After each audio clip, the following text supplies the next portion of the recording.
Hello. We are going to start our next session of the harmony of the four Gospels. And in this section, it's called The Rejection at Magaddon.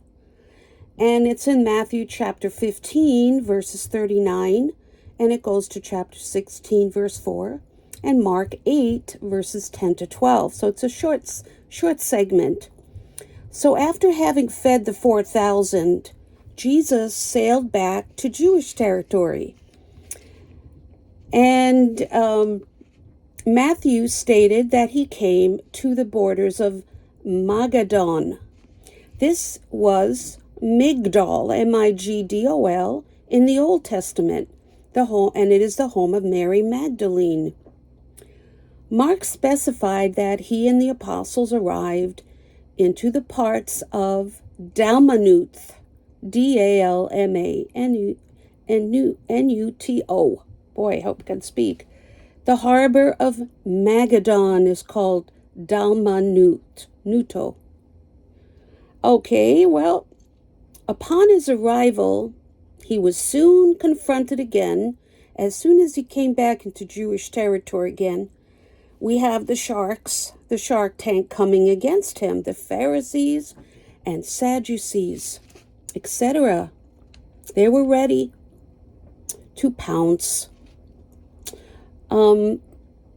So he was soon confronted again. Quote, and the Pharisees, also with the Sadducees, came tempting him, desired him that he would show them a sign from heaven. Well, united in this goal, they demanded an authenticating sign, and they pretended that they were willing to be satisfied and convinced, when really they were far from being so. But they sought excuses from an obstinate infidelity. They had a great plenty of signs. Every miracle Messiah produced was a sign. Quote, for no man could do what he did unless God were with him. But this would not serve. They must have a sign of their own choosing. They despised those signs which relieve the needs of the sick and the sorrowful, and insisted upon some sign which would gratify the curiosity of their proud hearts. It must be a sign from heaven. Well, they wanted him to produce such miracles as were made at the time of the giving of the law on Mount Sinai. There was thunder and lightning and smoke. The mountain shook. That visible sign, and the voice of words that just proceeded out of that fiery cloud. Well, they required that. Well, the design was to tempt Jesus, not to be taught of him, but to ensnare him. If he should show them a sign from heaven, they would just attribute it to a confederacy, that Jesus was confederated with the prince of the power of the air anyway. Well, he condemns their overlooking the signs they had. They were seeking for the signs of the kingdom of God when it was already among them. The Lord was in this place, and they knew it not.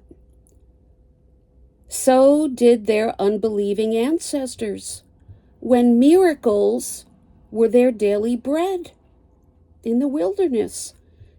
And they asked then, quote, is the Lord among us or is he not?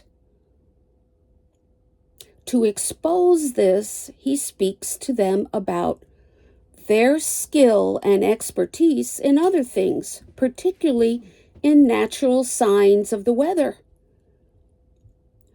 Jesus says, when it is evening, you say it will be fair weather, for the sky is red. And in the morning, It will be foul weather, for the sky is red and threatening. Oh, you hypocrites, fools! You can discern the face of the sky, but you cannot discern the signs of the times. They felt confident about predicting the weather from the signs they saw around them, but were blind to the signs regarding Jesus' messianic credentials right before their eyes. Carson says this, quote, "The proof that they cannot discern the signs is that they ask for a sign."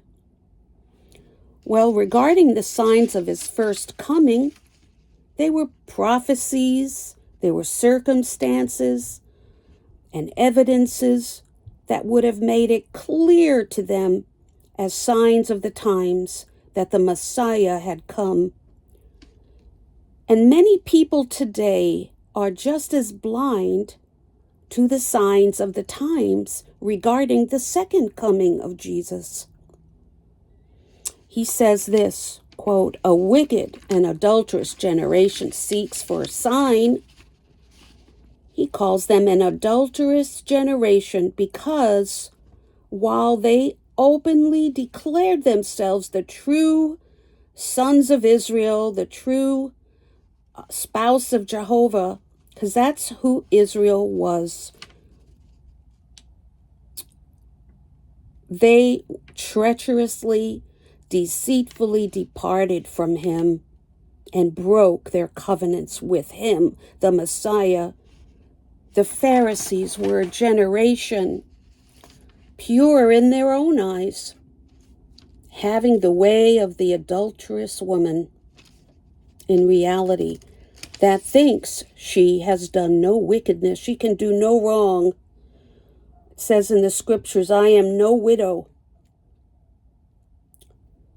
Jesus refuses to gratify their desire. He refers them to the sign of Jonah, the prophet, which would be given them in the future, his resurrection from the dead, and the preaching by his apostles to the Gentiles and to the world.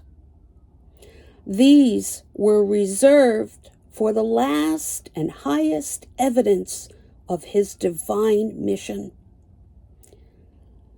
The, quote, fancies of the proud men refers to their delusions, their vanity, and their misguided pursuits, driven by their excessive self-regard. They thought very highly of themselves. Unfortunately, they were not humble and contrite. Well, they will not be humored yet. So Jesus is not going to fulfill their fancy to give them a miraculous sign that they want. He is not going to do it. But yet the faith of the humble shall be supported, but the unbelief of those that perish are left forever inexcusable. They have no excuse. There were miracles, words, authority, deliverances. There's no excuse. And, quote, "every mouth shall be stopped." And this discourse broke off. In other words, he left them and departed, because Messiah will not linger long with those that tempt him, but he justly withdraws from those that are disposed to quarrel with him. And he left them irreclaimable. He said this, "Let them alone." He left them to themselves and left them in the hand of their own counsels. So he gave them up to their own hearts. The next section is called the warning against rejection, and it's found in Matthew 16, verses 5 to 12, and Mark 8, verses 13 to 21. Well, in preparation for the fourth departure into Gentile territory, Jesus set sail once again. Mark noted that the disciples forgot to stock up on bread and had only one loaf for all of them. In this context, Jesus warned them against 3 types of leaven. 1, the leaven of the Pharisees. 2, the leaven of the Sadducees. And 3, the leaven of Herod. This is in Mark 8, verse 15. The word leaven, when used symbolically, always stands for sin, and within the Gospels it is specifically always stands for false doctrine. Leaven is false teaching. The Pharisees, Sadducees, and Herodians were spreading lies about him, and he warned the apostles not to allow themselves to be impacted by this leaven or to believe any of the false teaching they were hearing. Each of these 3 leaven had 3 different content. Well, the leaven of the Pharisees was that Jesus was demon-possessed, demonized. The Sadducees, they did not believe in angels or demons. So their leaven was that Jesus opposed the temple ministry. Well, these were the guys who controlled the money changers and the sellers of sacrifices in the temple. Jesus accused them of turning his Father's house into a house of merchandise and overthrew their business. He did that on the first Passover, and he's going to do it again at the fourth Passover, his last one. Well, so their lie was that he was teaching against and he opposed the temple ministries.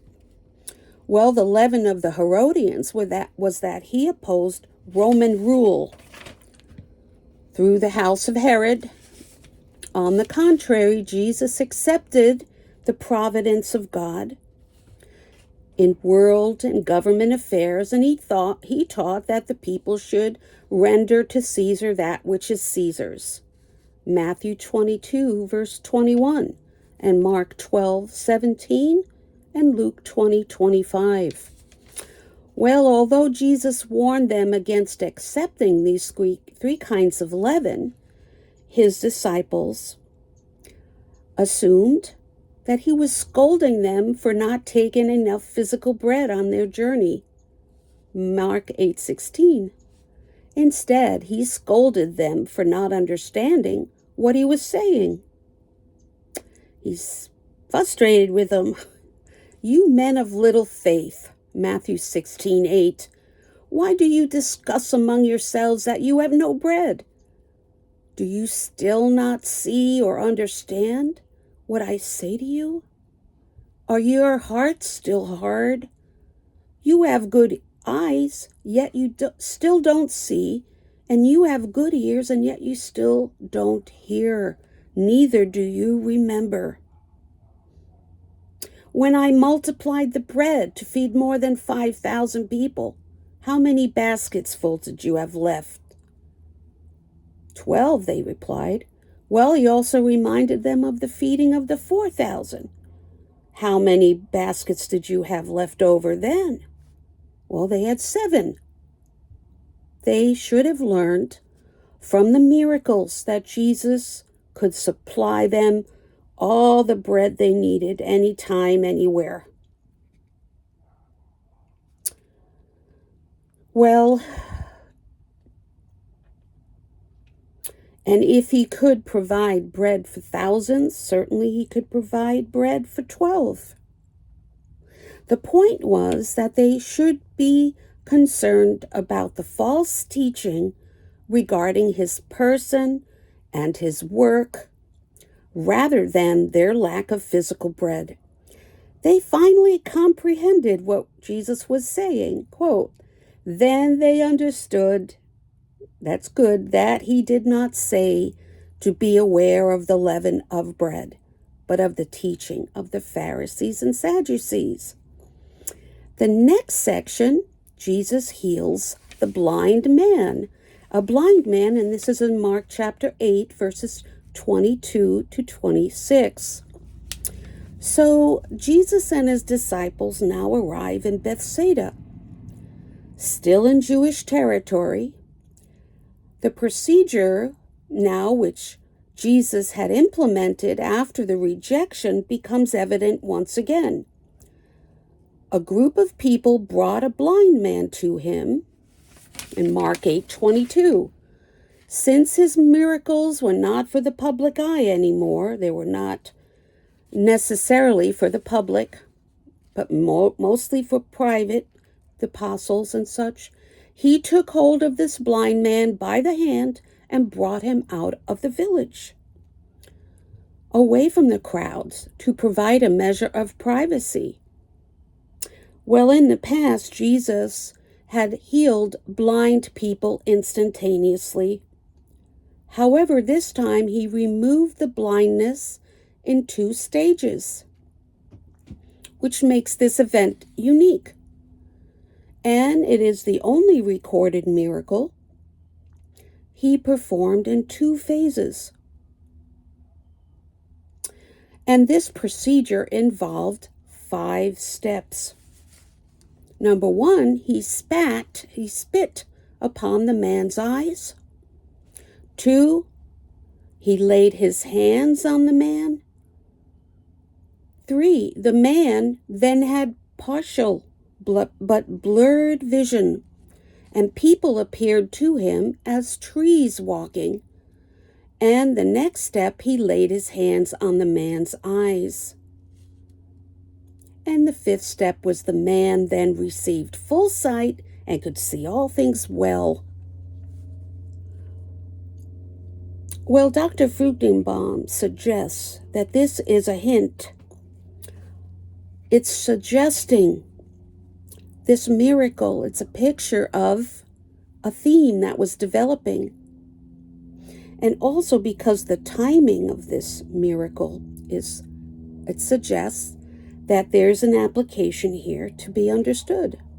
Well, in the next 2 sections, we're going to discuss what Peter says in his confession, where it will show that the apostles had partial sight. Like the blind man, they have partial sight at that point, in that they clearly understood who Jesus was. However, concerning the coming death of the king, their sight was still blurred, because they did not yet fully comprehend God's program of his son's death and resurrection. But at the time of Pentecost, as the apostles would finally come to full understanding through the enlightenment of the Holy Spirit. And, however, there is also a wider application for this miracle for the nation. The nation of Israel had rejected Jesus as their promised Messiah, and as a result, a partial blindness has fallen on Israel, on the Jews. It is partial because there is always a Jewish remnant, a remnant of Jewish people who came to faith, who will come to faith according to the election of grace.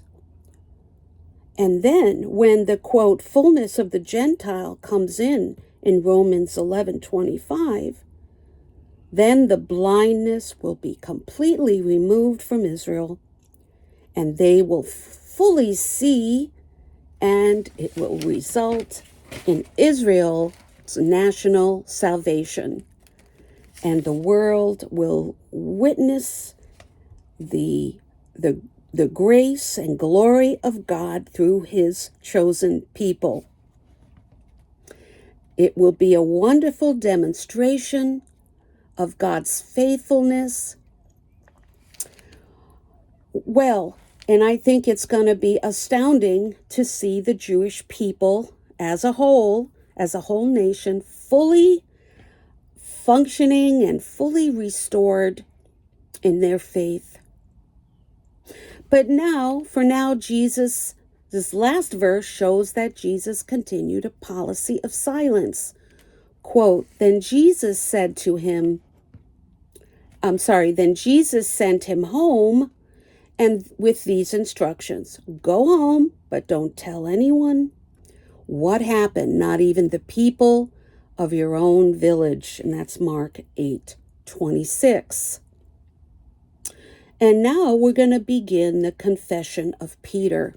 That's the next section in Matthew 16, verses 13 to 20, Mark 8, verses 27 to 30, and Luke 9, verses 18 to 21. Well, this exchange between Jesus and his disciples illustrates the issue of partial sight, and it records the fourth withdrawal into Gentile territory, specifically into the parts of Caesarea Philippi. And geography here is going to play a role in what Jesus has to say. And we can glean a few observations about the location here. And that is in order. Caesarea Philippi is at the foot of Mount Hermon. Mount Hermon is the highest mountain peak in the Holy Land, rising 9,000 feet above sea level. A massive cliff with a cave sits at its base and overshadows the whole city. I haven't been to Israel, but it's a big spectacle, this big cliff. It overshadows the city of Caesarea Philippi, where they were standing. In Jesus' day, the river flowed out from a cave at the base of the cliff. Right out of a cave came this river, Banyas. That's what it is called today, Banyas, and it is one of the four sources of the Jordan River. But about a century ago, a major earthquake struck the area, causing the river to shift, so that now it flows out from the base of the cliff, but to the right of the cave, not in the cave. In Jesus' day, as the stream emerged from the cave, it broke off small stones and pebbles that filled the riverbed. Thus, what we have a symbol of here is pebbles and small stones. That's called Petros. That's Peter's name. While the cliff, the rock edifice is called Petra. Well, shortly before this event, Jesus warned the disciples about the three types of leaven. In this particular examination, Jesus tested them to see if they had heard the lessons, asking them two questions. First, quote, who do people say that the Son of Man is? Matthew 16:13. And Mark 8:27 says it this way, who do men say that I am? The apostles responded that there were four different views. Some say John the Baptist, some Elijah, and still others, Jeremiah or one of the prophets. Matthew 16:14. The masses recognized Jesus' supernatural authority, but they failed to conclude accurately that he was the messianic person. Secondly, Jesus asked them, quote, but who do you say that I am? Matthew 16, verse 15. Now, in the Greek text, It is more emphatic. Jesus is saying then, but you, who do you say that I am? In contrast to what everybody else was saying, what did the apostles believe? Peter, speaking on behalf of the others, answered, you are the Messiah, the Son of the living God. Matthew 16:16. But again, in the Greek, it is more emphatic. You are the Messiah, the Son of God, the living one, the ever-living one. Well, very emphatically stated, it showed they had learned the lesson and they passed the test. At least Peter did, but he was their spokesman. Matthew alone records these additional statements since he is writing to the Jews. And he in particular will trace the consequences of the unpardonable sin. Well, what is the source of Peter's knowledge? Jesus declared this, quote, blessed are you, Simon Bar-Jonah, because flesh and blood did not reveal this to you, but my Father who is in heaven. Well, Peter's conclusion then was not deduced from human logic. It was the result of divine illumination by God the Father.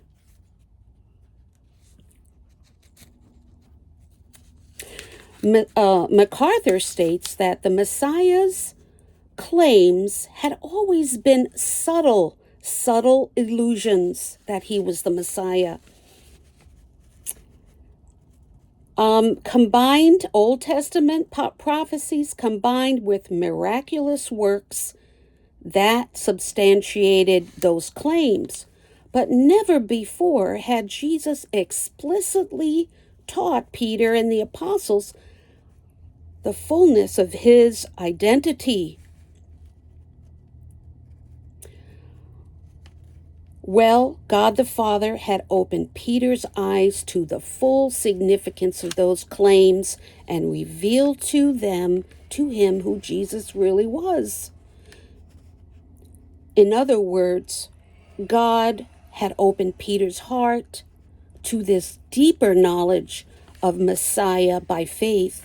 Peter was not merely expressing an academic opinion about the identity of Messiah. This was a confession of Peter's personal faith made possible by a divinely regenerated heart. The next statement Jesus declares is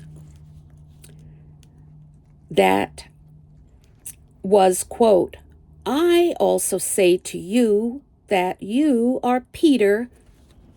Remember, that means a pebble or small stone. And upon this rock, the cliff, I will build my church. Matthew 16:18. And Jesus goes on, and the gates of hell will not prevail against it. Now, some Roman Catholic ideologies is that for centuries they used that verse to teach that the church was built on Peter, and they claim him as the first pope by means of papal succession. All of the popes were the true representative of God on earth, and from whom they received their authority.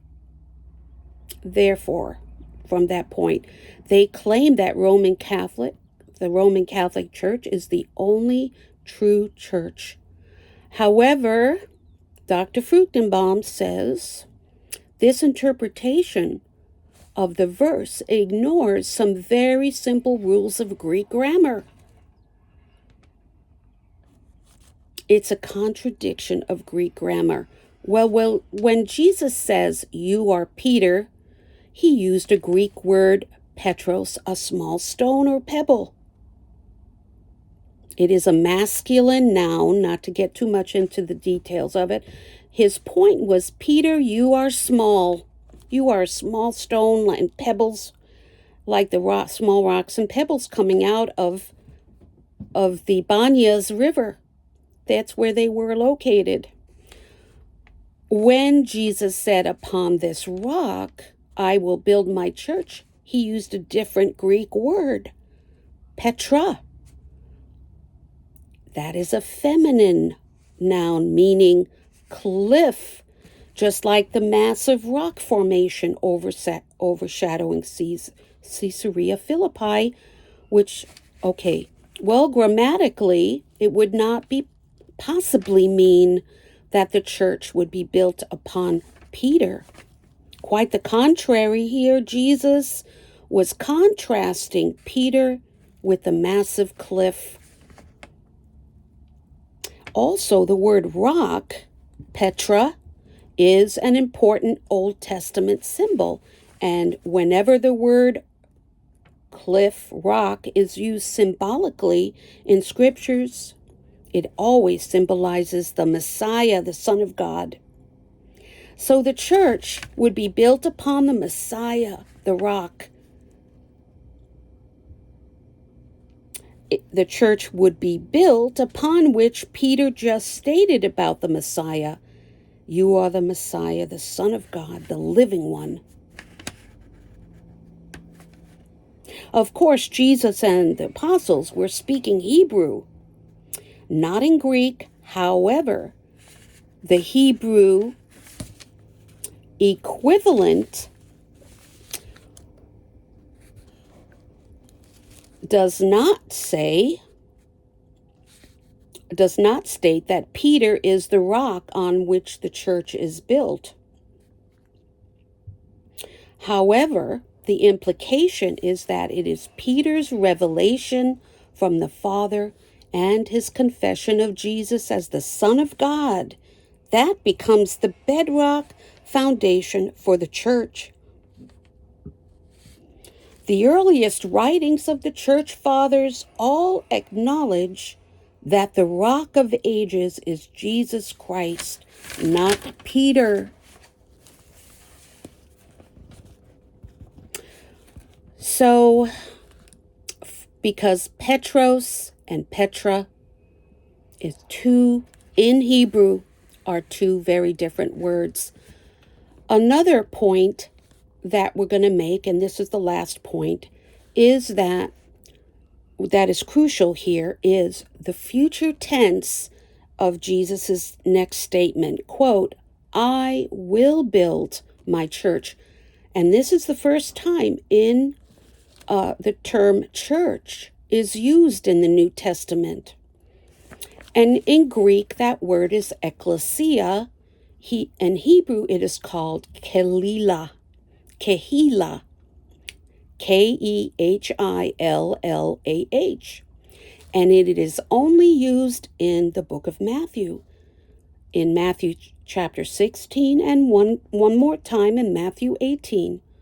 Mark, Luke, and John did not speak of the church at all.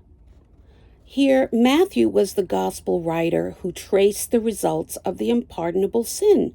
And one of the results was this new entity called the church. As of Matthew 16, though, the church was still future. And that contradicts the common teaching of replacement theology that the church existed since the beginning of time.